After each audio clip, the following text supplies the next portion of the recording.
US soldiers in World War II often didn't have much of a say in the gear they were given, but they certainly made their opinions known about the gear they received. I've already covered 10 items that US soldiers hated across 2 separate videos, but now let's talk about a couple items that Uncle Sam got right. Here are 5 items that US soldiers loved to have during World War II, starting with number 1, suspenders. During the war, US soldiers typically carried most of their combat gear on their belt. Depending on what a particular soldier was carrying, that could get uncomfortable because your belt could start to slide down or shift around while you're on the move. This was particularly an issue for BAR gunners. They wore a belt that held 12 20-round magazines for the BAR, which was quite the heavy loadout. Attaching suspenders to your belt to support the weight on your shoulders allowed you to carry more gear, and it was far more comfortable than just trying to cinch the belt tightly around your waist. The only problem was, most soldiers weren't issued suspenders. Now, suspenders were standard issue for certain troops like officers who carried the M1936 musette bag, or medics who received a special set of yoke suspenders that were designed to distribute weight on your shoulders while you were carrying a casualty on a stretcher. The majority of soldiers, however, were issued the M1928 haversack. This was the standard military pack for most of the war, and it had built-in suspenders. So problem solved, right? Troops can just wear their pack to support their suspenders. Well, not really.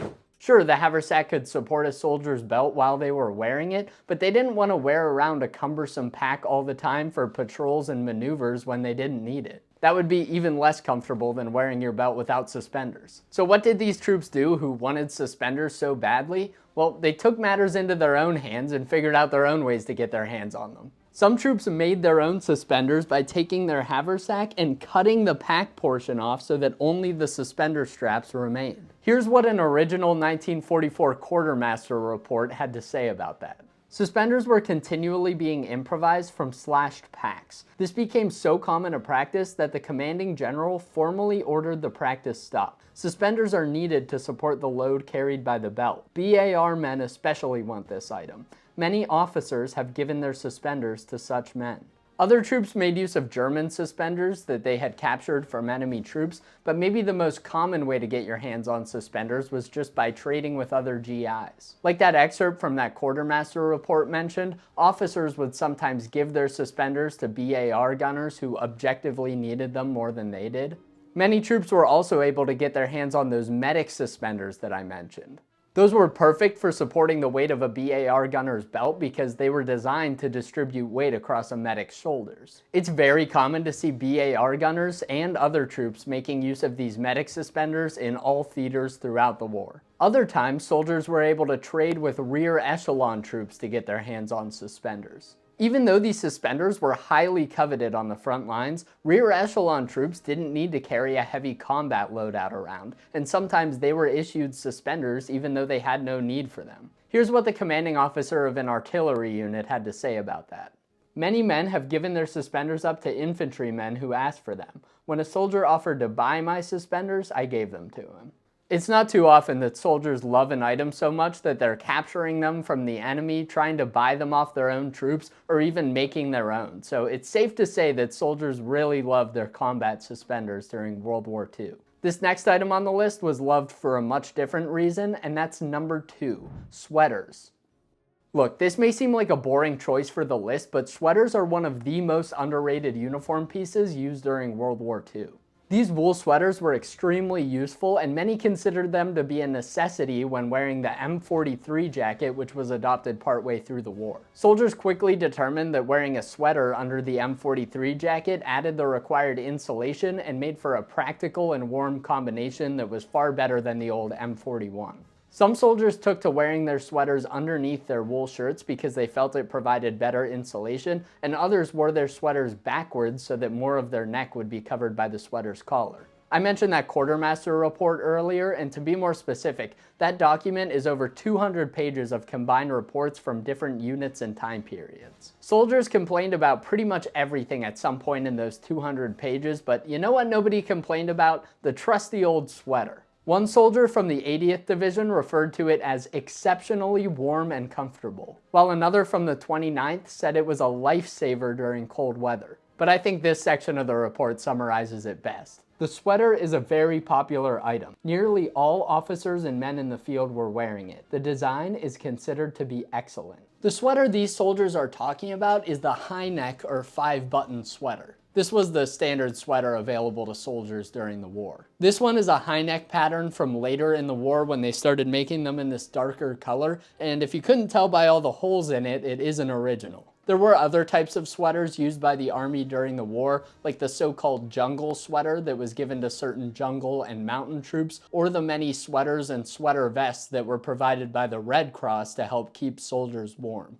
This sweater may not seem as cool as some other items from the war, but soldiers back then didn't care about cool. They cared about what was going to keep them alive and make their time on the front lines just a little bit more bearable. That's a major reason why they love this next item as well, which is number 3, the M43 shovel. Soldiers did a lot of digging during World War II, and a good foxhole could mean the difference between life or death. So naturally, having a good entrenching tool was extremely important to soldiers on the front lines. If you think that quartermaster report spoke highly about the sweaters, wait till you hear what troops had to say about their shovels. A soldier from the 84th said, "This item is very important and is giving excellent performance. The story is told of several men who passed through a battalion aid station holding their shovels in their hands and not allowing even the medics to take them away from them." Another soldier said, "Men will not be without this item. If they had to be without one, the rifle or the entrenching tool, they would rather do away with their rifle." Many soldiers carried their shovels religiously. Even when they would ditch their packs and other gear to travel light, many soldiers would attach their shovels to their belt or tuck it into their suspenders so they could have it with them just in case. This meant that in addition to being good at digging, the shovels needed to be as compact and portable as possible. To understand why soldiers loved the M43 shovels so much in particular, we first need to understand the shovel that came before it,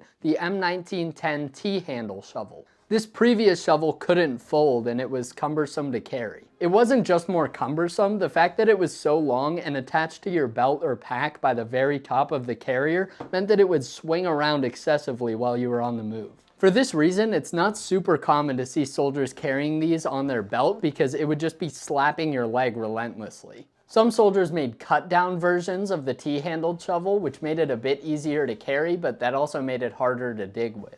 Now this new M43 shovel had a folding head, which was inspired by a similar German design. This may seem like a small change, but this was a luxury for frontline troops. This made the shovel a bit more compact and far easier to carry. This shovel could now be worn on the belt much more comfortably because it wouldn't swing around so much while you were on the move. A number of soldiers still decided to shorten the shovel even further by cutting a few inches off the handle, which made it even more portable. The folding head made the shovel better equipped for digging as well. The head could be tightened down at a right angle to use as a pick or a hoe if needed, and later versions of the shovel even had a folding pick added to the back, although those didn't see much use during World War II. Even though this new shovel was more compact than the old T-handle while folded, when unfolded it was even longer than the old T-handled shovel, meaning you had more leverage for digging and prying. The fact that these World War II era shovels remained in use well into the 1970s is a testament to their great design. Now the next entry on this list isn't so much one specific design, but rather a category of items that was very important to soldiers on the front lines. And that is number 4, hoods.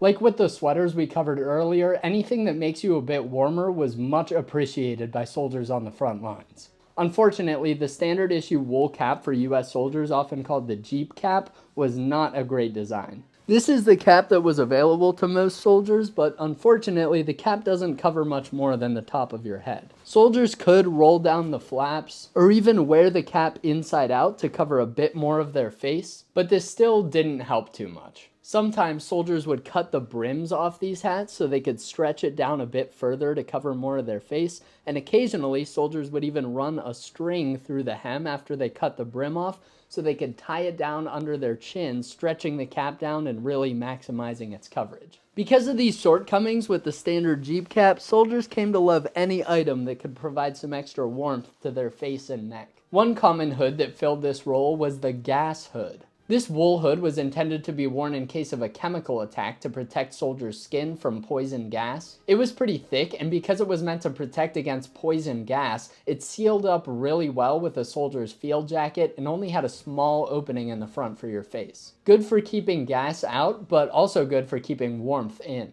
Other soldiers made use of the M43 jacket hoods if they were available. That's what I'm wearing right now. Many troops didn't get these hoods, at least not until very late in the war, but those who did found them useful. These weren't as warm as those wool gas hoods, but some soldiers sewed a lining into them made from a wool blanket or some other type of material to make them a bit warmer. Believe it or not, there was a hood specifically designed to keep soldiers warm in the winter, but in typical Army fashion, most soldiers didn't receive them. This was called the Winter Combat Helmet, often nicknamed the tanker hood. It was a wool-lined hood with flaps that buckled in the front to cover your face, and they were in very high demand. Oftentimes, troops who had to drive in open-cab vehicles or stand in exposed positions like guards were given first priority for these because they were exposed to the elements a bit more than others. Those who were lucky enough to get those hoods loved them. The luckiest soldiers were probably those who were able to get their hands on full face coverings. Today we usually call these balaclavas. Back then they usually called them toques or knit helmets.